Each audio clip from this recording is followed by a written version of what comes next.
бүгінгі республикалық күніне арналған менің отаным Қазақстан атты концертіне қош келдіңіздер.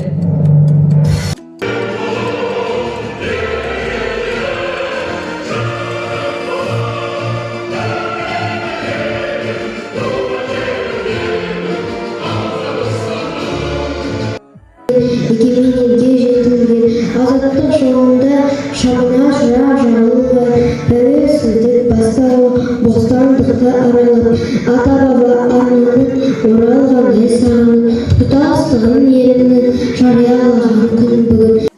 Ұрпақ, білікті мама, бедемін сенің республикам, болатын балам, арысау адам, мерейін сенің республикам, бәсеке деген оңай сын емес, жастарға күш бер республикам. Республика күні бұл, арта берсін қазағым, елдің жарқын үні бұл. Бүгінде әне көлікті абыройын асқақта орнай берсін базар, республика күнінде орнай берсін ғажап.